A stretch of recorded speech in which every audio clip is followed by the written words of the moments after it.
नास्तादेमसची भविष्यवाणी. डॉक्टर सुरेशचंद्र नाडकर्णी. प्रकरण 10. नेपोलियनच्या जन्माआधीच लिहिलेली भविष्यवाणी. नेपोलियन बोनापार्ट 1769 ते 1821 हे फ्रान्सच्या आणि युरोपच्या इतिहासात कधीच विसरता न येण्याजोगे नाव आहे. त्याच्या एकूण कर्तृत्वाबद्दल आणि गुणांबाबत इतके भरभरून लिहिले गेले आहे की त्याबाबत आता लिहिण्याजोगे काही उरले नसेल. परंतु त्याच्या जन्माच्या सुमारे 200 वर्षे अगोदर नास्तादेमसने त्याच्या नावागावासहित सर्व काही लिहून ठेवावे आणि ते तंतोतंत प्रत्ययाला यावे हे कोडे मात्र काही केले तरी उलगडत नाही. वास्तविक नेपोलियन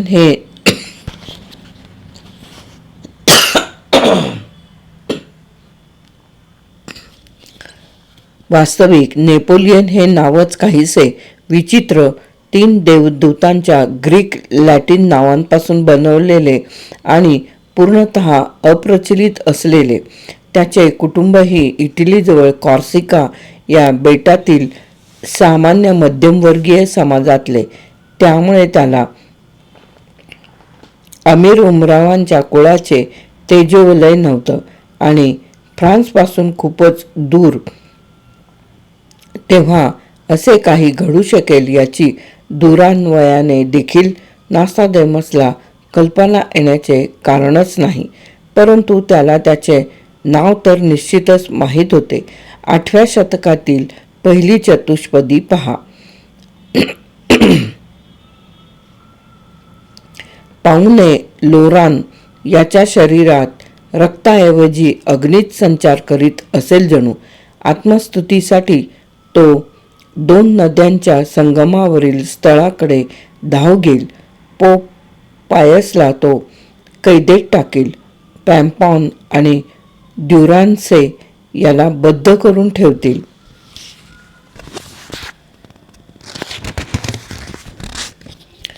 चतुष्पदीच्या पहिल्या ओळीत 3 गावांची नावे आहेत.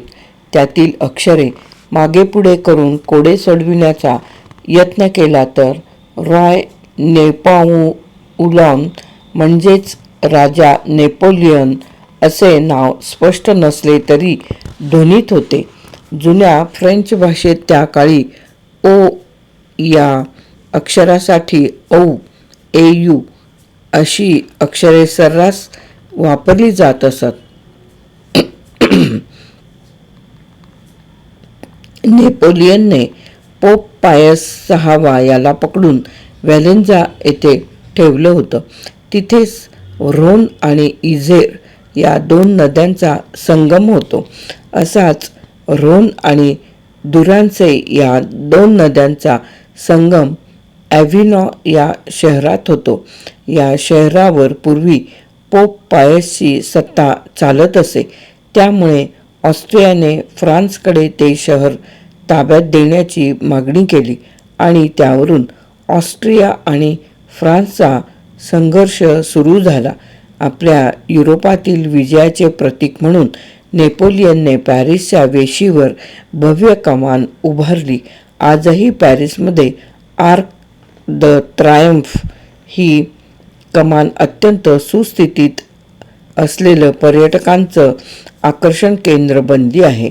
रोमन सम्राट ऑगस्टस यानं अशी कमान रोममध्ये उभारली होती. 3ऱ्या शतकातील 43वी चतुष्पदी पहा. टार्न, लॉट आणि गॅरोने परिसरातील फ्रेंच प्रजाजन हो.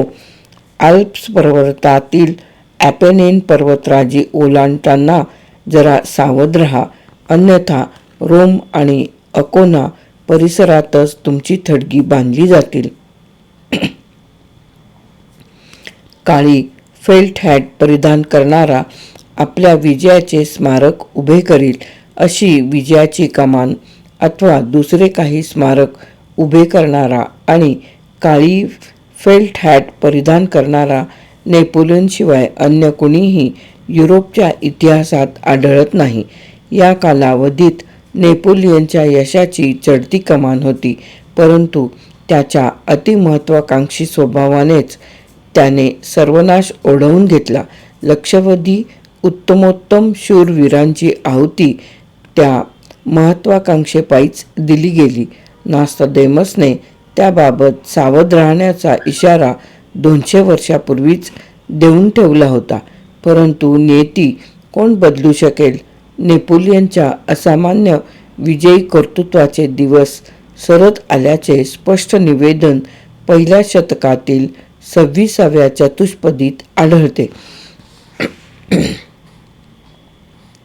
त्या नेत्याचा विजयी प्रतिष्ठेचा दिवस हळूहळू सरत जाईल. त्याची नीतीच त्याच्या दुष्कृत्याबाबत जाब विचारेल. नंतर त्याच्या धवल प्रतिमेवर हलके हलके रात्रीचा काळोख पसरत जाईल. रिम, एत्रुरिया येथील संघर्षात फक्त दुःखच त्याच्या वाट्याला येईल आणि इंग्रज त्याला पराभूत करतील. दोस्तांच्या संयुक्त फौजांनी पराभूत केलेल्या नेपोलियनच्या प्रख्यात ग्रँड आर्मीतील सुमारे 70,000 सैनिकांनी 2 नोव्हेंबर 1813 रोजी ऱ्हाइन नदी ओलांडली. अतिशय उत्तम प्रतीच्या सैनिकांची पूर्ती वाताहत झाली होती. फ्रँकफुर्ट येथे रशिया इंग्लंडच्या नेत्यांनी सर्वानुमते चर्चा करून अंतिम खलिता नेपोलियनकडे पाठविला. त्यात तहाच्या अटींमध्ये मुख्यत्वे करून अशी अट होती की नेपोलियनने स्पेन, हॉलंड, जर्मनी, इटली या भागातील सत्ता सोडून माघार घ्यावी. ऱ्हाइन नदीच्या तीरावर एका ठिकाणी जमून तहाची बोलणी व्हावीत आणि जरी बोलणी झाली आणि करार ठरला तरी शत्रुत्व संपलेले नाही याची जाणीव ठेवावी. या दयनीय अवस्थेबाबत नास्तादेमसने अनेक चतुष्पदी रचल्या आहेत. वानगी दाखल 2ऱ्या शतकातील 11वी चतुष्पदी पहा. भावंडांपैकी थोरल्या मुलानंतरचा मुलगा सर्वोच्च वर्तुळात जाऊन सत्ता ताब्यात घेईल. त्याच्या नेत्रदीपक विजयाने सारे भयचकित होतील, परंतु त्याचे निकटवर्तीय त्याला सत्ताविहीन करतील. वॉटरलू येथे पराभूत झालेला नेपोलियन प्रथम लिऑ येथे पोहोचला आणि तेथून 2 जून 1815 रोजी पॅरिस येथे परतला.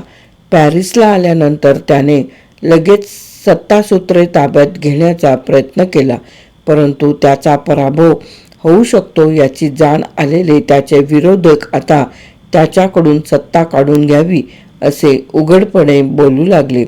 त्याच्या हितचिंतकांनी मात्र सध्या तसं करणं राष्ट्राच्या दृष्टीने धोक्याचं ठरेल असं जाहीर करून सत्ता त्याचे हातातच ठेवावी असा सल्ला दिला.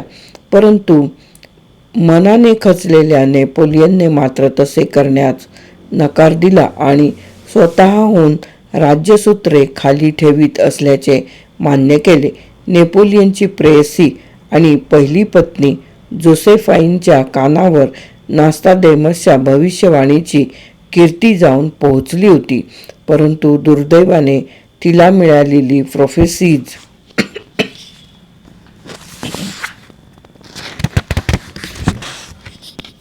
द ऑलिव्हेरियस या नावाच्या पुस्तकाची प्रत ही नास्तादेमसची भविष्यवाणी नव्हतीच.